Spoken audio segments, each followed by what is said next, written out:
Hello दोस्तों, आज मेरे पास वीवो का एक फ़ोन आया हुआ है।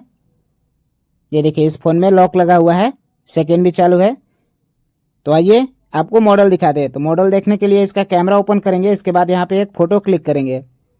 फ़ोटो पे क्लिक करेंगे, फिर इसके बाद ऊपर में देखिए डॉट का ऑप्शन है, उस पर क्लिक करेंगे और यहाँ पे देखिए वीवो 1906 मॉडल दिखा रहा है। मतलब कि जिसे आप गूगल पे जाकर सर्च करेंगे तो वीवो Y11 मॉडल इसका शो करेगा। तो आइए अब इस फ़ोन को बंद करेंगे। तो बंद करने के लिए पावर बटन को थोड़ी देर प्रेस किए रहेंगे। ये देखिए पावर ऑफ का ऑप्शन आ गया, उस पर क्लिक कर देंगे।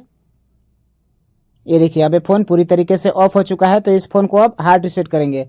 तो हार्ड रिसेट करने के लिए वॉल्यूम अप और पावर बटन दोनों बटन को एक साथ प्रेस करेंगे। ये देखिए यहाँ पे फास्ट बूट में अब फ़ोन आ चुका है। तो अब यहाँ पे रिकवरी में लाना है, इसके बाद पावर बटन प्रेस कर देंगे। यहाँ पे थोड़ी देर वेट करना होगा। ये देखिए क्लियर ऑल डाटा का ऑप्शन आया है, उस पर क्लिक करेंगे। एक बार फिर क्लियर ऑल डाटा पे क्लिक करेंगे, ओके पे क्लिक करेंगे और यहाँ पे देखिए पैटर्न मांग रहा है। मतलब कि यदि आपको कंफर्म पैटर्न पता है तभी जाके ये फ़ोन हार्ड रिसेट होगा, नहीं तो ये फ़ोन हार्ड रिसेट भी नहीं होगा। तो इस फ़ोन को अनलॉक करने के लिए आज हम UMT टूल की मदद से अनलॉक करेंगे। तो ये देखिए अब ये फ़ोन पूरी तरीके से ऑफ हो चुका है। तो अब सीधे चलेंगे अपने लैपटॉप स्क्रीन पे, जहाँ पे डिवाइस मैनेजर पहले ओपन करेंगे। इसके बाद फ़ोन का बैक पैनल ओपन करेंगे और इसका टेस्ट पॉइंट शॉर्ट करके केबल कनेक्ट करेंगे।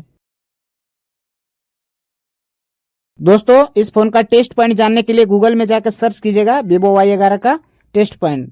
जो आपको टेस्ट पॉइंट दिखाई देगा उस पर शॉर्ट करके केबल कनेक्ट कर देना है।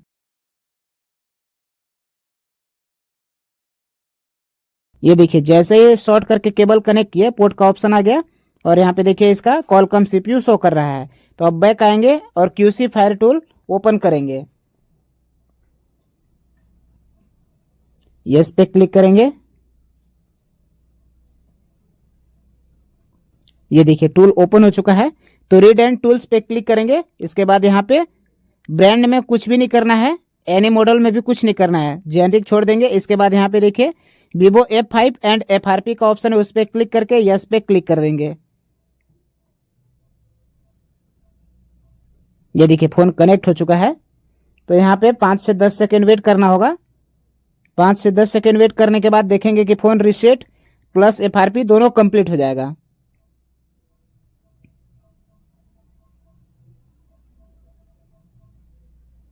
अभी भी प्रोसेस चालू है, तो यहाँ पे थोड़ी देर और वेट करेंगे।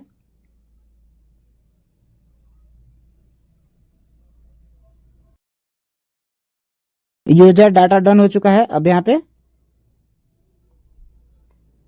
ये देखिए फ़ोन अब यहाँ पे पूरी तरीके से रीसेट कंप्लीट हो चुका है। तो आइए अब सीधे चलते हैं अपने मोबाइल स्क्रीन पे, जहाँ पे फ़ोन ऑन होगा।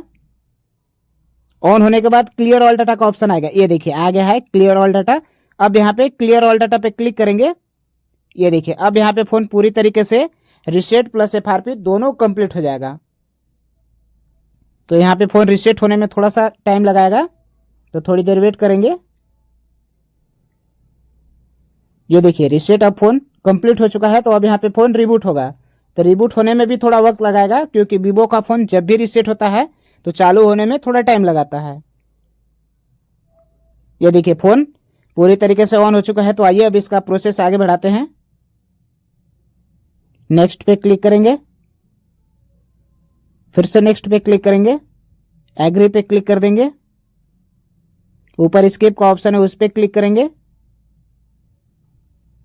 ये देखिए गूगल सर्विस का ऑप्शन आ गया। अब यहाँ पे एक्सेप्ट कर देंगे, फिर से नेक्स्ट पे क्लिक करेंगे। ऊपर स्किप का ऑप्शन है, उस पर क्लिक करेंगे, नेक्स्ट पे क्लिक करेंगे, स्किप, फिर से स्किप, यूज नाउ पे क्लिक कर देंगे। और अब देखेंगे कि यह फ़ोन पूरी तरीके से अनलॉक कंप्लीट हो जाएगा। ये देखिए फ़ोन अनलॉक कंप्लीट हो चुका है। दोस्तों, यदि ये वीडियो आपको सही लगा हो तो चैनल को सब्सक्राइब, वीडियो को लाइक और शेयर करना ना भूलिएगा। तो ये देखिए फ़ोन पूरी तरीके से अनलॉक कंप्लीट हो चुका है। तो आइए अब सेटिंग में चलते हैं और आपको इसका एक बार फिर से कंफर्म मॉडल दिखा देंगे। सिस्टम मैनेजमेंट में जाएंगे, अबाउट पे क्लिक करेंगे और यहाँ पे मॉडल देख सकते हैं वीवो 1906 लिखा हुआ है। दोस्तों थैंक यू दोस्तों, धन्यवाद।